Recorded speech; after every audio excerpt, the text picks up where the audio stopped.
सभापति महोदय, मैं खगड़िया लोकसभा क्षेत्र से आता हूं और मेरी लोकसभा क्षेत्र में की एक बड़ी आबादी कृषि, पशुपालन और मत्स्य पालन करती है और बिहार और देश के विकास में इन क्षेत्रों का बहुत बड़ा योगदान है।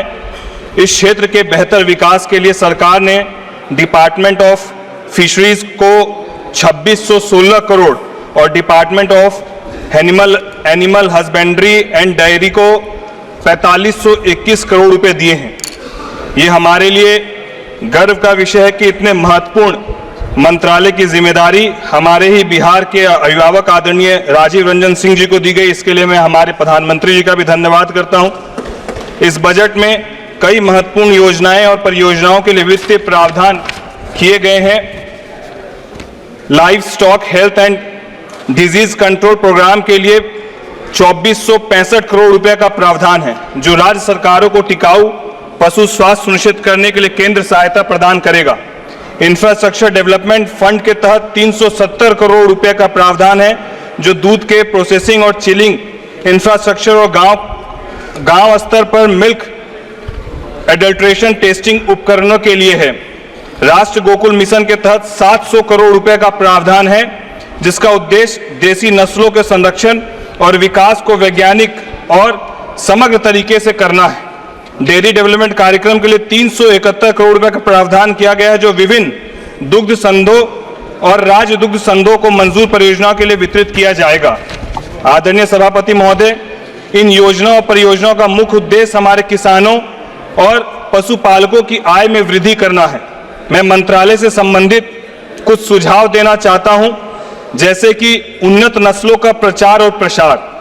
सभापति महोदय, भारत दुनिया का सबसे बड़ा दूध उत्पादक देश है, लेकिन हम अब भी दूध उत्पाद में कई समस्याओं का सामना कर रहे हैं। 2023-24 में भारत ने लगभग 220 मिलियन टन दूध का उत्पाद किया है। मेरा सुझाव है कि उन्नत नस्लों जैसे फ्रीजियन, जर्सी और साहीवाल को बढ़ावा देने के लिए विशेष नस्ल सुधार कार्यक्रम चलाए जाएं।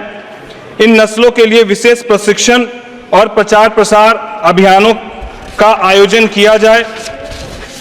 और मेरा दूसरा सुझाव है सभापति महोदय, आधुनिक तकनीकों का उपयोग।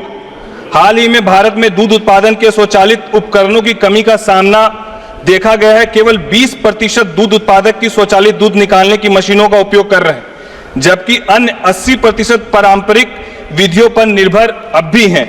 सरकार को स्वचालित दूध निकालने की मशीनों, दूध परीक्षण उपकरणों और अन्य आधुनिक तकनीकों की सब्सिडी प्रदान करनी चाहिए। इसके लिए एक विशेष योजना की शुरुआत की जाए, जिससे छोटे किसानों को भी इन उपकरणों की पहुंच सुनिश्चित हो सके। तीसरा मेरा सुझाव आदरणीय सभापति महोदय, पशु स्वास्थ्य और आहार प्रबंधन। भारत में दूध उत्पाद में पशु स्वास्थ्य और आहार प्रबंधन की स्थिति चिंताजनक है। 2023 में पशुओं में होने वाली बीमारियों की वजह से लगभग 15% दूध उत्पाद प्रभावित हुआ है। नियमित पशु चिकित्सक जांच, टीकाकरण कार्यक्रम और बीमारियों की रोकथाम के लिए सरकार को एक व्यापक कार्यक्रम शुरू करना चाहिए। पशुपालकों को आहार प्रबंधन पर प्रशिक्षण देने की कार्यशालाएं चलानी चाहिए। और एक सुझाव मेरा है नवीन तकनीकों का अपनाना। भारत में मछली पालन के क्षेत्र में नवीनतम तकनीकों का उपयोग देखा गया है। 2024 में मछली पालन के लिए नवीनतम तकनीक का उपयोग केवल 25% मछली पालकों के द्वारा किया गया है।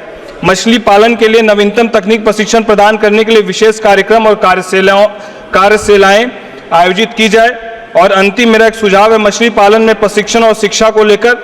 मछली पालन में किसानों को आवश्यक प्रशिक्षण की जो कमी है, उसमें केवल 30% मछली पालक ही सही प्रबंधन विधियों और आहार प्रबंधन से परिचित हैं।